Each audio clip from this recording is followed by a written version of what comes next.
What's up my peeps, I'm here with some more prediction game videos for Hell in a Cell 2014. This time, I'm going to go into detail on my prediction for the Nikki Bella versus Brie Bella matchup, where the stipulation is, the loser of the match must be the winner's personal assistant for a month, and if that person refuses, or doesn't, I guess, comply with whatever the winner wants, then she gets fired. And this is actually their first one-on-one match since the turn at SummerSlam when Nikki hit Brie and cost her a matchup against Stephanie McMahon. They haven't faced off one-on-one yet, but they will at Hell in a Cell. And I was kind of surprised also that at Night of Champions they didn't have, a matchup or anything like that. Actually, Nikki Bella had her own match. It was a title match, between Nikki, Paige, and AJ.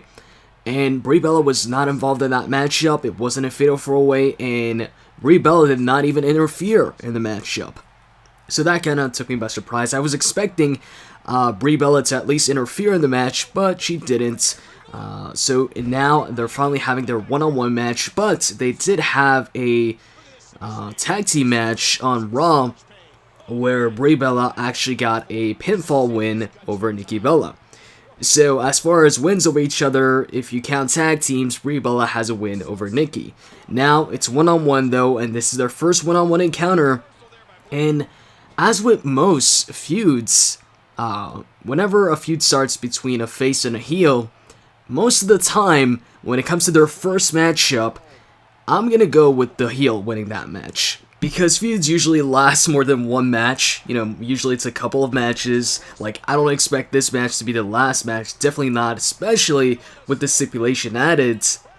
And in the end, with most feuds, the face ends up winning. Of course, in some situations, in some feuds, the heel wins, but usually when that happens, that feud is for a championship. This feud is not for a championship, at least not at the moment. Now, especially when it comes to this match and the stipulation they added, this is a heel's match to win. The type of stipulation where the loser has to be the other's assistant, it's meant for a heel to win. There's a bunch of examples I can go over.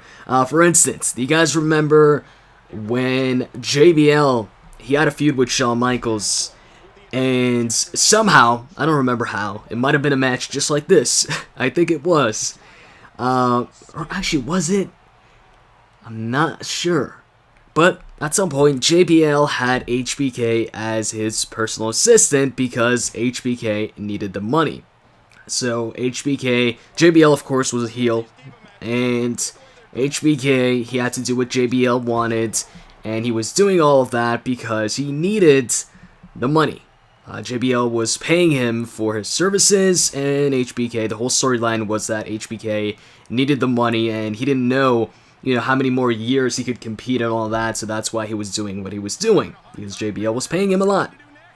And if he didn't do, of course, what JBL wanted, then JBL would no longer pay him, so he was doing JBL's dirty work for him, despite not wanting to do it, because really he had no choice. And then another example is John Cena in the Nexus. John Cena versus Wade Barrett. So it was John Cena versus Barrett. At that time, of course, Wade Barrett had the Nexus faction. He was the leader of it. And the match stipulation was if Wade Barrett beats John Cena, then John Cena, it was either John Cena joins the Nexus or he becomes the Nexus assistant. One of the two. I think it was John Cena joins the Nexus. So anyways, Wade Barrett ended up beating John Cena. And John Cena, especially a couple years back, he wasn't losing, too often against, up-and-coming superstars or, I guess upper mid-carders. Although at that time, I'd say Wade Barrett was like a main eventer. He was an upper, mid-carder, main eventer. And so yeah, he beat John Cena. John Cena had to join the Nexus despite not wanting to do it. And he would also, assist them. Wade Barrett would tell him to bring him water and then, throw the water in John Cena's face and all that. Eventually, John Cena just refused to do it, I believe, and pretty much because of that, he got fired. And, this is the same thing here. It's not, Nikki Bella does not have, I guess, faction or stable behind her. But Well, kind of. I guess she's maybe a part of the Authority right now. I'm not too sure. But, you know, there is that stipulation in there that if Brie Bella refuses to do what Nikki wants, or refuses to just be her personal assistant, then she gets fired. It's kind of like the John Cena situation. So it's happened before, and when it's happened, the heel wins. And like I said, this is the classic match for the heel to win. And on top of that, this is, like I said, their first matchup. And when a feud starts and they have their first one-on-one match, most of the time, like I'd say 90% of the time or 95% of the time, I'm gonna side with the heel, or you know, I'm gonna think the heel wins the match. And with Brie Bella scoring that pinfall victory over Nikki Bella on Raw, you know, I'd say Brie Bella somewhat has the advantage and the momentum going into it. So since she has the momentum going into it, I'm gonna go with Nikki Bella winning the match on Sunday.